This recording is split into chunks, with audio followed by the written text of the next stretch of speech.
Hi, everybody. My name is Trent Mell. I'm the president and CEO of First Cobalt, a public company based out of Canada. And it's my great pleasure to be here with you at the SMM conference. And my topic today is to talk about the EV supply chain, specifically as it relates to cobalt. But even more particularly, I want to bring the perspective of a North American to the event today. We know that the North American continent as a continent has lagged behind with regards to EV adoption. But we also know that the US is still the largest consumer market in the world, and that when it sets its mind on something, it can really move markets. And I want to give you my perspective on what I think the US could be doing in the years ahead as it finally gets on board with what I like to call the EV revolution. And so I'll walk you through a bit of a presentation. I will certainly talk about First Cobalt and how I see us fitting in the supply chain, but I would like to just start by giving you a little bit of a perspective here on what I see happening in the US today specifically. And so, of course, we had the election of a new president last November when Joe Biden was elected. There were big expectations as for rejoining the Paris Accord and what that meant for a Green New Deal in America. And he's wasted no time. Joe Biden certainly has a track record on climate change initiatives going back to his time in Congress. And the $2 trillion clean energy plan, while not yet adopted, has some pretty ambitious targets in there. It's not just charging stations and converting the government fleet to electric, but $174 billion to, as he says, win the EV market. And we are starting to see some effects, some early effects of that. And I would, rather than focus on the election, because a lot of these measures have to get adopted through Congress, I'd like to just maybe draw your attention to what we're already seeing in the U.S. market today. And so let's start on the right-hand side here. With the evolution of the battery and the maturation of the cathode technologies that has allowed us to introduce bigger battery packs, we're seeing larger vehicles now coming to the market. And for North America, and I'm a Canadian, that's what we need. We like our big vehicles. And so the Ford Mach-E, maybe not large, but certainly an important symbolic vehicle hitting the market.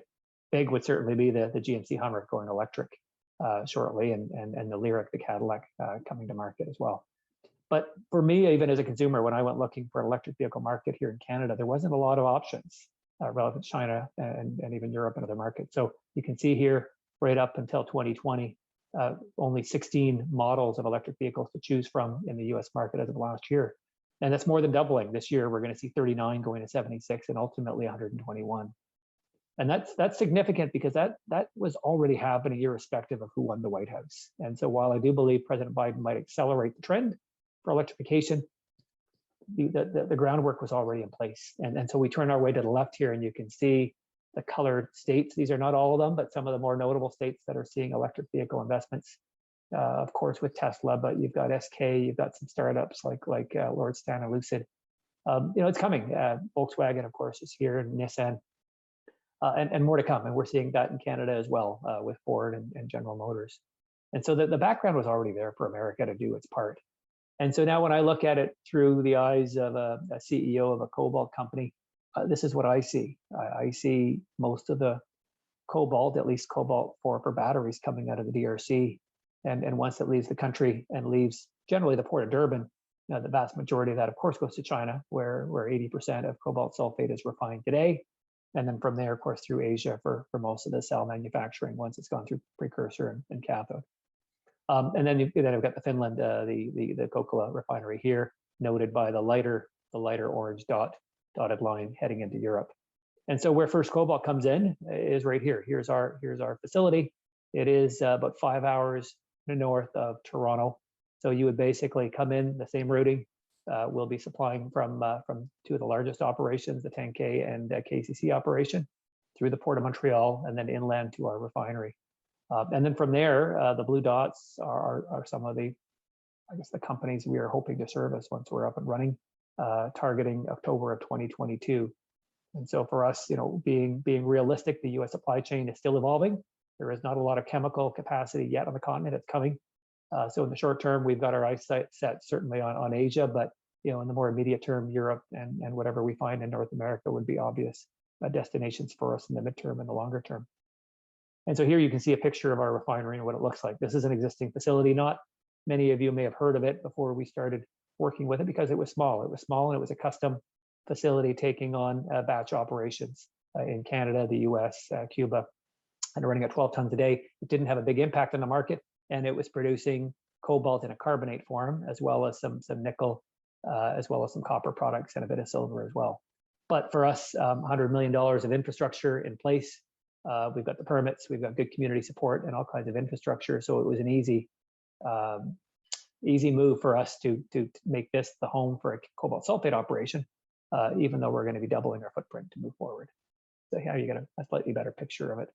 And so once we are up and running, 5,000 tons per year of cobalt contained is what we expect to produce. As I said, the end goal really is to service the US market, but in the short term, likely it's going to be a little bit more of a global focus until the battery supply chain matures. And so it's a pretty modest CapEx. Things are well at hand. And notably, I guess, in North America, it is a hydrometallurgical facility, and it will be the only one of its kind. So the only one servicing the market, and hydromet facilities are still the exception on the continent, although I expect that to change in years to come. And so once we're up and running here, this chart on the right just shows you where we would situate ourselves. So just to explain the numbers here, the 5,000 tons of cobalt contained is our phase 1 plan. Phase 2 of the refinery's expansion in the year, 18 months following is going to be to move into the black mass processing. And so that we're projecting about another 1,500 tons of cobalt there for 6,500 tons of cobalt contained on an annual basis. And so on a global scale, you can see that other than Kokkola, Canada stands out as an alternative off mainland China that could service markets in closer proximity to the Canadian facility. And then, moreover, when you start looking at where does America get its security of supply? Where can we go, frankly, as a global community? Where do you go outside the DRC for your cobalt? And so the state of Idaho in America is unique, a little bit like Morocco insofar, the geology is different, but it's primary cobalt deposits. And many of you will know you don't often see that. Most of the cobalt we consume today is coming out of nickel operations, or of course out of the copper belts, the copper operations in the DRC. So the state of Idaho had a historic mining operation from 1902 to 1968. It was called Blackbird. It is now currently owned by Glencore. Hasn't operated in a long time, but it was a big producer of cobalt for America during the Cold War. Environmentally, not the greatest legacy, but it also had a lot of arsenic associated with the deposit as well. So that's one of the issues with this belt, is a lot of arsenic in the belt, and frankly, most of the North American deposits have that issue. So from a process perspective, it's just one of the issues we're going to have to wrap our heads around as this belt starts to mature, and I think it will. All of these yellow dots represent known showings, and you can see in red Iron Creek deposit. That's the deposit that we own, and we're getting a lot of interest in America. I've been to the White House a couple of times, met with many members of Congress on how do we develop this belt for a domestic supply. So talk a little bit about our Iron Creek asset. So you can see a little bit of a historic timeline up here on the right. So it's been explored. The Noranda Mining Company did some work 60s and 70s. We were left with underground development, roads, and a historic resource. And so where we are today is we've got an initial resource. We've got a lot of underground development, but we still have a lot of work to do, frankly, to make this larger. And you can see here by the resource estimation, we've got roughly 5 million tons, just about 5 million tons of material. But by global standards, this is fairly high grade. So if I look at the indicated resource at 0.26% cobalt, certainly not as high as the bigger DRC deposit. But when you compare them to the byproduct nickel operations around the world, this grade is pretty remarkable, ex-DRC. And moreover, this is an underground deposit. And in our case, we've got very good thicknesses, 10, 20, 30 meters of continuity. And so from a mining perspective, although this is small, and I think we can at least double this once it is in operation, it's a pretty efficient operation, a pretty efficient underground mine. And this image at the top that you see here just shows you a little bit of the grade shells. So copper is a very important byproduct. At today's copper price, probably 40% of the revenue would be copper, with the other 60% being cobalt. So blue would represent the higher grade cobalt contour, cobalt shell. And as you move to the west, you have the copper, which is again handy for a mine planning perspective, and would allow us to sequence depending on market conditions. And certainly our early metallurgical tests show us that we've got a pretty high quality copper concentrate. The cobalt, interestingly, in this case, does not have the pyrite that we see elsewhere, sorry, the arsenic rather, that we see elsewhere in the belt. We have pyrite. And so it's a different metallurgical issue that we've got to wrap our heads around. A lot of work's been done on that already, and we're working under funding from the Department of Energy of America to find more efficient ways than traditional autoclaves and the like to lower our environmental impact. And so if we were, illustratively, if we were to put Iron Creek in production as a small underground mine running at 15,000 tons per day, this just gives you an idea of where it would rank. And so certainly not as big as the bigger operations in the DRC or even Abativi and some of the nickel operations. But we are looking at a potentially an operation that's the same size as Kevitsa and about half the size of Boise's Bay in terms of its cobalt output. So not bad. And as a sedimentary copper cobalt deposit, that also provides us with some encouragement in terms of the opportunities around the belt to find even more. And so this is a map of our land package. You can see in red here where Iron Creek sits. We've got a number of similar styles of mineralization just within our patented property and beyond. Ruby is particularly attractive. We recently acquired a large land package to the west, which we believe may contain the expression of the Iron Creek deposit further westward. And so just within our own little piece of the belt, we've got a lot of opportunity. You could fit several Iron Creeks, of course, throughout this belt, but we've got to do a lot more work to get there. And so I do believe that that America, in addition to moving into the EV revolution, I think there's a lot of opportunity specifically in the state of Idaho for more cobalt development. It won't replace what we see in the DRC, but it could become a fairly important contributor with a little bit more exploration work. There's ourselves and a couple of other players that are active. And I'm starting to see some of the bigger copper players now are starting to call us again and to find out if there's scale opportunities here in the belt. So I'm quite hopeful we're going to see a little bit more there. And then the third leg, I guess, in terms of America's role, specifically with respect to cobalt, is just the recycling. So this is a market where, of course, China, once again, China has taken the lead with the construction of several hydrometallurgical plants and, of course, a bigger pool of spent batteries to work with. In North America, we have, at least on the refining end, most of the black mass that gets produced from spent batteries is run through a pyrometallurgical process. And so we do know that it's a heat treatment. So from an environmental perspective, it's not quite as friendly, but it's just less efficient of a process in terms of the operating cost and certainly the recovery of metals that you get from that.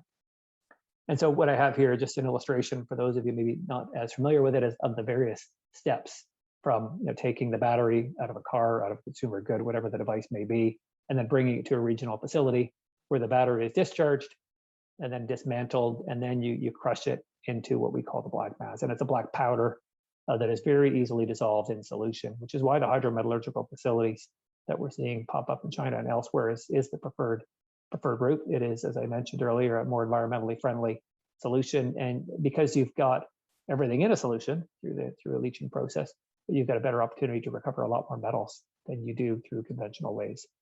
And so once again, our plant being the only hydromet facility on the continent capable of doing this today, we still have a year of construction to get there.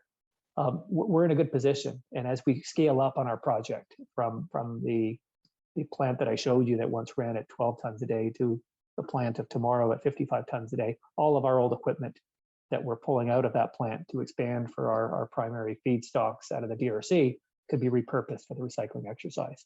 And this is an important market for us. It's still small. And if you look at this chart here, and this is a global chart, the green being what you're seeing in North America and Europe. So these are tiny markets, but this would be the market we would be buying from, sourcing from North America and Europe.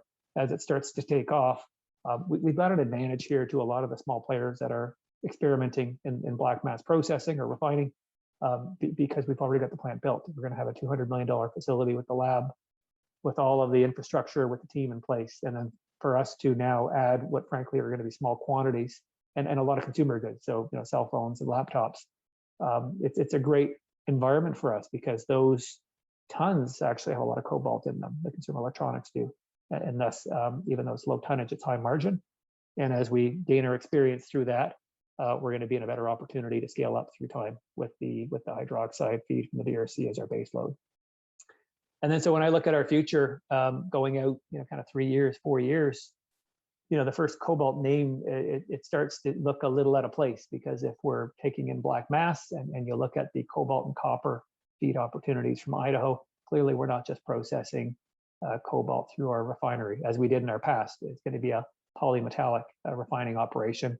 Cobalt remains the backbone in terms of the cash flow, but we'll be recovering nickel, copper, and possibly some of the other elements in the cathode as well. And so, looking forward to the growth in that market and what it could represent.